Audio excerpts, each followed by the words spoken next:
Anyone feel like making a baby? Come on, autocrats are taking away our civil liberties, summer lasts all year round, and I bought a single spear of asparagus the other day for $3.99. It really is a great time to get in on the ground floor of another human being.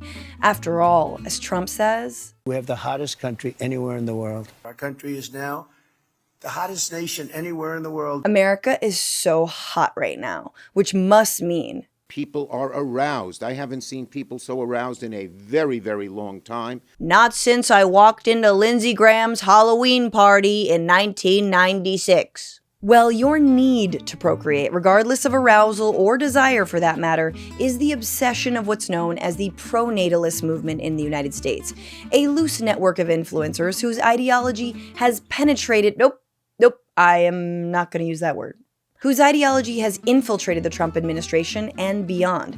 They are a movement that, while bizarre, is thriving in this time of Christian nationalism. They even have their own annual conference, NatalCon, which is like Comic-Con, but even more virgins somehow. The pronatalist movement is equal parts anti-feminist, angry tech nerd, and white nationalist that's learned to speak in code. And ironically, but not surprisingly, they all seem to be bad parents. So let's talk about the weird characters of the pronatalist movement, what lies beneath their baby fever, and whether the man who was besties with the most notorious sex trafficker and his couch f***ing sidekick will do anything to make it easier to have kids.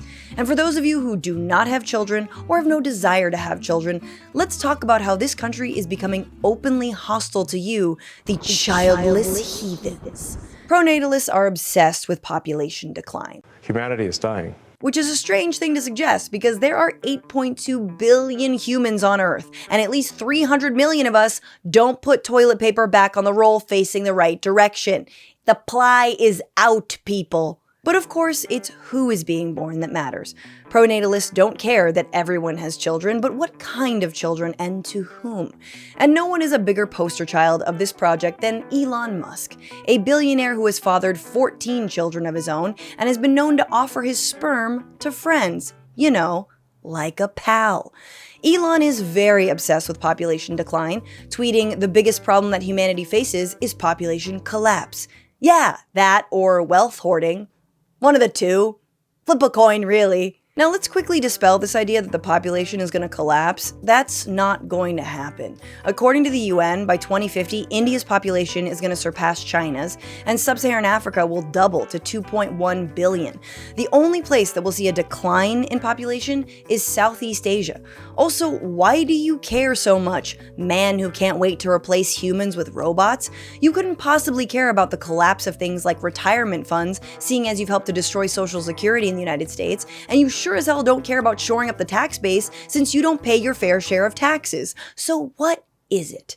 See, Elon doesn't care about population growth in sub-Saharan Africa, but in places like the United States, saying that the fertility slump in the US has been a demographic disaster, and yet, I'm doing my part. Haha, that guy f***s. Except, not really, because most of his children have been fathered by IVF, but still, he f***ed like at least one time.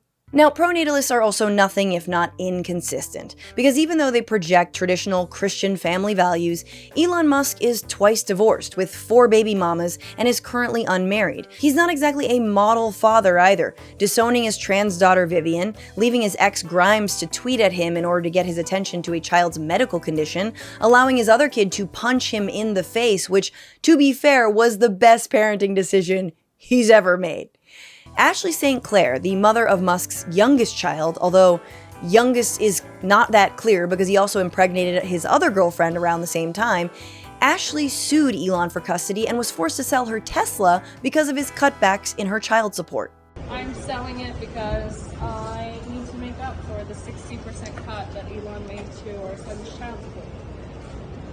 Why do you think that he did that? That's a great question for him. You feel like he was sort of like vindictive against you in some way? Yeah, that's his modus operandi when women speak out. a vindictive super procreator. Elon Musk is kind of like the anti-Nick Cannon, because at least Nick sends out Mother's Day cards. Yeah, maybe to the wrong moms, but it's the thought that counts. Then there are the Collinses, Malcolm and Simone, who have been featured in magazines and articles for years about their pronatalism stance, even though they only have 4 kids. Slackers. But don't worry, they want to keep going. We're gonna have more than 7 if we can, basically, until my uterus is forcibly removed in a botched surgery. I'm gonna keep going. I'd like to see that and then sit down with your uterus one-on-one and find out what it thinks about trans women in sport. Malcolm Collins explains that the average pronatalist will usually be running a tech company or be in venture capital. Cool, so the type of people who view human life as a fungible commodity. What baby wouldn't want to be raised by someone who looks at them as an organic NFT? And the Collinses reflect a kind of incestuousness of the pronatalism movement, and not just because they look like brother and sister. But you see, Malcolm's brother works for Elon Musk's Department of Government Efficiency, or DOGE, and Simone used to work for PayPal under Peter Thiel, who himself is a pronatalist in that he spawns insufferable people like a seahorse, just sneezing them out of his belly. You get a ghoul, and you get a ghoul, and you get a ghoul. And yes, of course, they have a podcast. And yes, of course, one of their guests was the pseudo-intellectual who wants to kill homeless people and bring back monarchies, Curtis Yarvin. But the Collinses, however, are great parents. According to a reporter who spent time with them, their children have iPads that are fitted with a strap so they can wear them around their necks. There's an AR-15, bear spray, and a bow and arrow mounted on their walls, and when one of their children bumped a table while out at a restaurant, Malcolm open palm slapped it across the face. You know, solid parenting. And if you're thinking, God, I bet their kids have some of the weirdest names, you cannot possibly imagine. We're talking Torsten Savage, Industry Americus, Titan Invictus, and other names that sound like what a Roman soldier called his penis. Maybe we should chalk all of this up to their neurodivergence. At a recent natal conference in Austin, Malcolm says one of the biggest jokes was how autistic the movement was. Like 1/3 of the people there had autism. Good thing autism isn't genetic, according to what I read from RFK Jr. and no other source. I guess old Preggy Simone took a little bit too much. I said, well, let's see how we say that. Acetaminophen. Real quick, my favorite part about that clip is that the guy telling him how to say it correctly has a colony of frogs in his throat. I'm surprised he didn't just say, Now, Malcolm Collins denies that the pronatalist movement is at all bigoted about who should breed, but admits the movement isn't about getting all people to have more kids. Quote, some people matter less than other people in getting fertility rates up, Malcolm says. Helping somebody who has 4 kids but wants 8 is more important than helping someone who has none but wants 1. Look, I am but a mere spectator, but any sentence that begins with some people matter less than other people is a sentence that probably shouldn't be finished. But also, what's the deciding factor on who those people are, Malcolm? Because something tells me Cardi B won't be opening for the next NatalCon. Let's talk about NatalCon, the predominantly male Serengeti of the pronatalist movement, where according to Politico, speakers wax on about the problems of feminism, public schooling, microplastics, divorce, and how dating apps have gamified romance. I thought you were tech nerds and now you hate gaming? Come on, pick a lane! And also this year, an invited speaker included the founder of an AI-based dating app, and the cost of attendance skyrocketed by 90% to $10,000 for the weekend, because in part, it included matchmaking. There were even some ministers marketed as being at the conference should anyone want to get married on site. Oh my God, just what every little girl dreams of. Getting married under fluorescent lights to a room full of Dennis Pragers, all of whom are staring at my uterus. It's storybook. Now, of course, there are not a lot of women in NatalCon either, but 2 characters stand apart. One is BRIT Benjamin, a total mindfuck of a person who believes in eliminating no-fault divorce and is a divorce attorney, which is like being a personal injury lawyer and advocating to get rid of crosswalks. Making it harder to get divorced would make her so much more money. Nevertheless, her pitch at NatalCon was all about eliminating no-fault divorce. Divorces generally leave both spouses pretty financially wrecked. It destroys the fabric of extended family that supports both adults and their children throughout their lives, and psychologically, divorce is consistently evaluated by mental health professionals as the most traumatic thing that can happen to an adult short of their spouse dying. I say all of this as a divorced single mom. Wait, what? You are divorced? Not a child of divorce whose life was ruined, but actually divorced? Go on. Sometimes divorce is the best of the bad available options, or sometimes it's just not a match. Oh, okay. So sometimes it's okay, as in when you do it. That checks out. And look, I agree, marriage should be taken more seriously, which is probably why Britt Benjamin shouldn't have said I do to the already divorced grandson of Milton Friedman who founded Peter Thiel's seasteading tax evasion program, and when she met him was wearing an I Am John Galt shirt from Ayn Rand's Atlas Shrugged book and yoga pants with flames, moons, and stars on them. That's like a UN of red flags. Then there's the tradwife-adjacent influencer who goes by the name of Peachy KEENAN, who wrote the book Domestic Extremists, A Simple Guide to the Culture War, which is so fetch. And fitting that she calls herself a domestic extremist because at this year's NatalCon, she bombed hard. I also want to thank my husband for unshackling me from the stove so I could be here today. He's so good to me. Thank you, honey.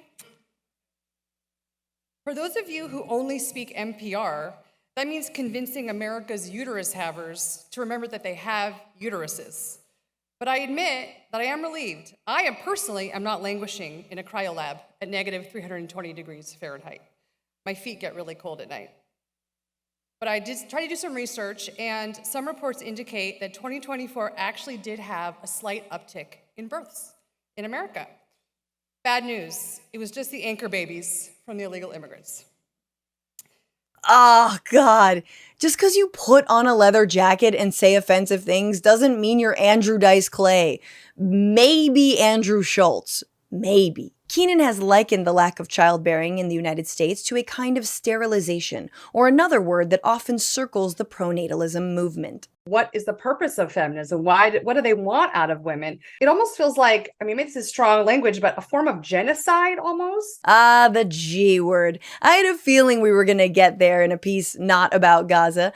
And as KEENAN has also written for the American Mind, things that were until recently unthinkable and unsayable are now being said in public and on TV. White genocide is real. Yeah, girl, you just said it on TV. And this poorly camouflaged racism gets to the heart of the entire pronatalist movement and the man who helped to start NatalCon, Kevin Dolan. Dolan's backstory is telling. He is a devout Mormon who used to be a data scientist for the government consulting firm Booz Allen Hamilton. That is until he was outed as being part of an extremist Mormon group known as Deseret Nationalists, or Desnots, who harass other Mormons for not being bigoted enough. Dolan resigned from his job and then got the idea to found the pronatalist men's group Exit after he saw Tucker Carlson's sperm count obsessed documentary The End of Men, which features, among other things, shots of men charging their nuts like a Tesla. In other words, he went from Des Nuts to D's Nuts. Oh! Dolan still tweets from the very account that lost him his job about things like immigration, anger at Jimmy Kimmel being reinstated, and, oh God, what's this? Everything Denethor saw in the Palantir was real. We got ourselves another Tolkien chud, people! You gotta see my video about that if you have not already. Now, despite that, Kevin Dolan seems to rein in his white nationalist tendencies when speaking at NatalCon. Instead, he focuses on how the sexual revolution was a mistake, how there aren't enough people to shore up retirement funds and create economic growth. But if you listen carefully, he does let the mask slip. And Japan's troubles are still accelerating. The government is deeply in debt. They're running out of tools to stimulate their economy, and they're capitulating on immigration. Wait, what was that again? Run that back. And they're capitulating on immigration. Japan is capitulating on immigration. You see, immigration, of course, is the easiest way to ensure that people pay into the social safety net for things like retirement funds and shore up the working age population. But pronatalists don't want to talk about that because they are against that. We are in a time of hunting immigrant Hyundai workers at their jobs. And I don't know about you, but I am so much richer because of it. My sperm count is through the roof. There's also a little rhetorical trick that Dolan and pronatalists use that helps cover their xenophobia, and that's the word replacement. In population terms, it's used to talk about replacement rate, the rate of keeping the population at the same level. So you'll hear pronatalists say replacement a lot. Besides which, right alongside the data showing collapsing individual intention to start a family, we see that desired fertility and ideal family size for men and women are pretty stable at 2 or 3 kids, right above replacement. But add a small word, like many of Dolan's reply guys on Twitter do, and of course it's great replacement. The white nationalist theory that Democrats and Jews are importing immigrants to replace non-Jewish white people. What Tucker Carlson has referred to in many segments, and Elon Musk has implied in tweets like this, where he spreads false data about illegal alien births versus American births. And when Dolan isn't speaking in front of a large live audience, he seems to be a bit more candid about what pronatalism is, which is a movement to get whites, and ideally wealthy, allegedly smarter whites, to have more kids, kind of like eugenics. In fact, I think that the pronatalist and the eugenic positions are very much, they're not in opposition, they're very much aligned. Oh good, I'm so glad they're aligned, just because it helps my thesis. Thanks, Kev. And you don't even need to go that deep, as pronatalism has begun to embrace its extremism. This year, NatalCon featured the publisher of the white supremacist magazine, Jared Taylor, the eugenicist Jordan Lasker, and Pizzagate hate-monger Jack Posobiec. I love that there's kids here at the hate conference. Yeah, we're not hateful. There are kids here against their will. We're not gonna say anything crazy like... To the enemies of civilization, and call them whatever you want, the woke, the globalists, the nihilists. They don't just want to rewrite our history. They actually want to erase our future. They want to erase us. There we go. That's more like it. NatalCon is also heavily religious and featured the director of the Marriage and Religion Institute at the Catholic University of America, who claims that Christian couples have the best, most orgasmic sex. And I have bad news, buddy, but just because people scream, "Oh my God," when they come, doesn't mean they believe in him. Now, I wish this eugenics-aligned, white genocide-believing, strap an iPad to your kid's neck pronatalist movement was fringe, but again, it has ties to Musk and Thiel, who themselves are knee-deep in US government contracts, and in Thiel's case, elbow-deep in JD Vance's asshole. So let's talk about JD Vance. He only has 3 kids, which is good, because it's fewer people to disappoint when they discover their mother is a divan. But he echoes pronatalist talking points in his broader crusade against the childless and the right to choose. We're effectively run in this country via the Democrats, via our corporate oligarchs, by a bunch of childless cat ladies who are miserable at their own lives and the choices that they've made, and so they want to make the rest of the country miserable too. We should care about declining fertility, not just because it's bad for our economy, but because we think babies are good. And we think babies are good because we're not sociopaths. The fact that so many people, especially in America's leadership class, just don't have that in their lives. You know, I worry that it makes people more sociopathic and ultimately our whole country a little bit less mentally stable. Okay, look, I have 1 child and it's a lot of work. And let me say, there is nothing more sociopathic than the idea of having 10 children. Like, there's a reason for the nursery rhyme, the little old lady who lived in the shoe. She had so many kids, she didn't know what to do. You think that bitch wasn't a sociopath? She lived in a goddamn shoe.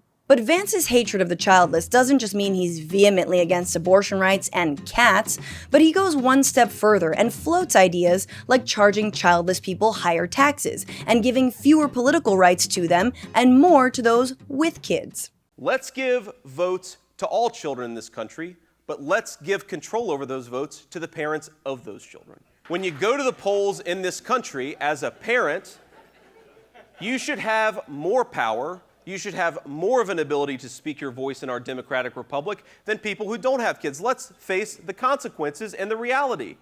If you don't have as much of an investment in the future of this country, maybe you shouldn't get nearly the same voice. Yes, silence the people who are supposedly not invested in the future because they refuse to raise humans in the grimmest future imaginable, one where JD Vance becomes president by ascension and futons have more rights than women. Okay, the best part about this insanely discriminatory proposal is that parents get control over their children's vote, and Vance is assuming the Republicans have more kids and so there would be more more Republican votes. But that feels kind of redundant, right? Because Republicans already are just a collection of adult children who never had an independent thought from their parents. Of course they're voting Republican. Still, I like to imagine a bunch of 6-year-olds in bow ties being marched into the voting booth, dragging their neck pads, and if their favorite color happens to be blue, they get the old Collins family smack. Don't look at me like that, stock market Republicus. I told you we hate blue. And also, what if the parents are Latino or Asian, the fastest growing voting bloc in the country? Will the GOP finally court voters of color instead of disappearing them into camps? No, they won't. It's also not just JD Vance. Transportation Secretary Sean Duffy is taking action on this kind of anti-child discrimination, signing a memo after being confirmed that stated all of the department's grant and loan programs should prioritize projects in communities with marriage and birth rates higher than the national average. Yes, prioritize the crumbling bridges in the places with the most babies. Matter of fact, put those babies to work constructing them. Kids no blocks. This is obviously terrifying and the effects are yet to be seen, but let's keep it real. We already have transportation policies that benefit married people with children. It's called the carpool lane, and that, along with free tech support for life, are the main 2 reasons to spawn. Clearly affected by Musk, Thiel, and Vance, Donald Trump himself is picking up the pronatalist mantle and trying to push allegedly baby-friendly policies that have earned himself the nickname that he gave himself, which is not how nicknames work at all. I'll be known as the fertilization president, and that's okay. That's not bad. Haha, that guy Just ask Epstein. Oh, what? Oh, they killed him. Yes, this twice-divorced father of 5 and backer of 11 abortions probably promised on the campaign trail and in office that he would implement legislation to help more babies be born in the United States by paying or forcing insurance companies to pay for IVF. We are government. Government is going to pay for it, or we're going to get or mandate your insurance company to pay for it, which is going to be great. We're going to do that. We want to produce babies in this country, right? We want to produce babies. And until Thiel is able to roll out the fetus fields from the Matrix, which he's very close to piloting the first harvester, we'll have to do it the old-fashioned way, non-consensual.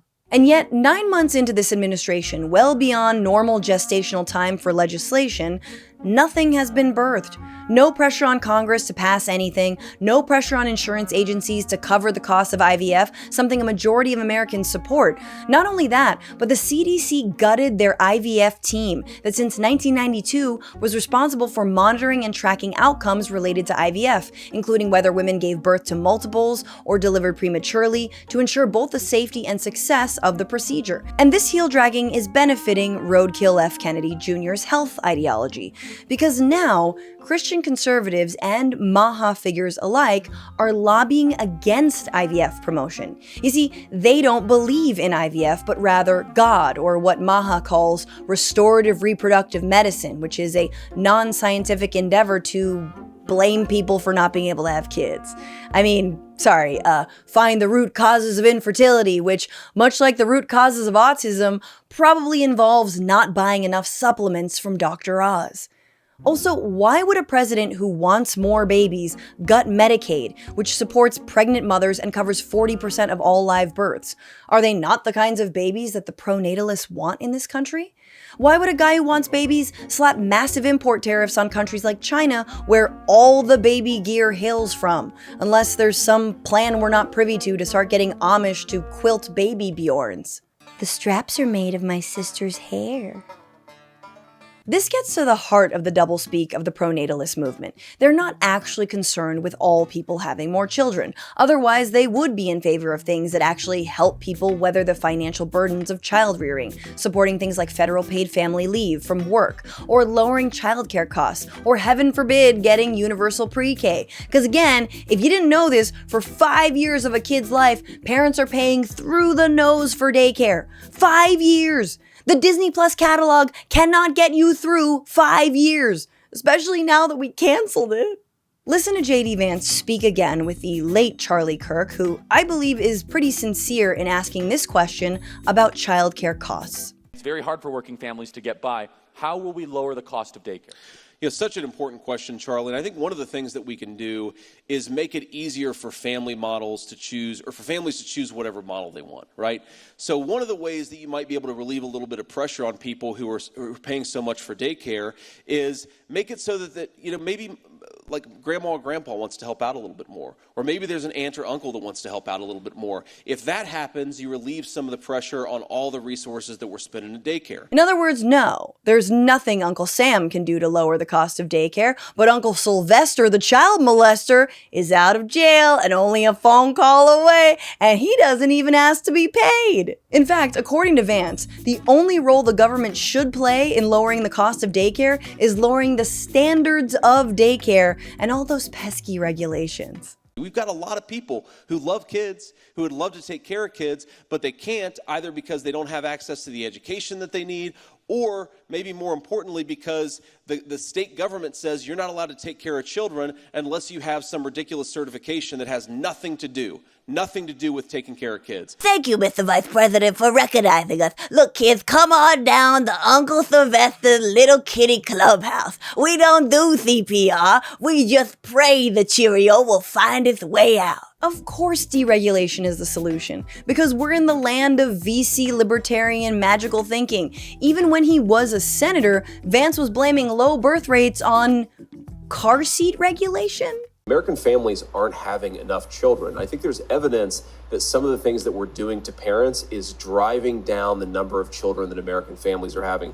In particular, there's evidence that the car seat rules that we've imposed, which of course I want kids to drive in car seats, have driven down the number of babies born in this country by over 100,000. No need for a car seat, little one. Just let Uncle Sylvester's hairy arms be your belt. Now, to Trump's minor credit, the same big fugly bill that stripped healthcare from 17 million Americans did add what are being called Trump baby bonuses, which was also a totally normal-sounding campaign promise. Baby bonuses for a new baby boom. How does that sound? That sounds pretty. I want a baby boom. Oh, you men are so lucky out there. You're so lucky. You women, on the other hand, run. The baby bonuses are a one-time $1,000 investment starter account for any kid born between 2025 and 2028 to access when they turn 18. Now, of course, no bank nor the Treasury has developed any plans for implementing the bonuses, but if they do go through, in 18 years, that $1,000 could grow to $3,570. Yeah. Just enough to pay for one vaginal birth with insurance and no complications, not adjusted for inflation. I mean, that's not a good deal. And if for some reason that plan falls through, don't worry, there is another plan for stimulating everything but the clitoris. The Collinses have directly sent Trump a suggested executive order to give out medals to super breeders. You know, like pigs in a county fair. The idea of medals didn't, however, come out of nowhere. It was first popularized in 1939 by a controversial historical figure named Adolf Hitler, for German moms who had 8 or more kids. Not Jewish moms, though, which was kind of weird. I wonder what was going on at the time. Anyway, this guy Hitler clearly did some good things. Sorry, that's not me saying that. That's our current president. Pronatalists don't care about their contradictions. They don't care that women are being denied life-saving abortions and that 60% of people who have abortions are already parents. They don't care that the cost of raising a child in the United States is between $310,000 and $389,000, a number that is only going higher as the price of these string cheeses keep on going up. They don't care about bringing children onto a dying planet so long as they're the ones who are killing it. They'll still have their iPads, their AR-15s, and their own insufferable pseudo-intellectualist bigotry that just so happens to reinforce the idea that there should be more of them. They want more of their creepy genes out there, more awkward jumping, more kids named investment portfolicus, and they sure as hell do not care about children. Hey, thanks for watching the Bitchuation Room long form. This is your Uncle Sylvester here, reminding you to subscribe to this channel. And thanks so much to Brent Godin and to Paige Olmec and to Francesca. She really got something going on. If you want to support her work, why don't you become a patron? Patreon.com/Bitchuation Room. That is where you go. $5 a month. $10. I don't even know what this character is anymore, but he's a good character. What happened to his lady eye? There it is. Anyway, become a patron, become a member on YouTube, support the show on Substack at frannyfield.substack.com. I'm gonna keep going with this. I should probably stop. Where's my leather jacket?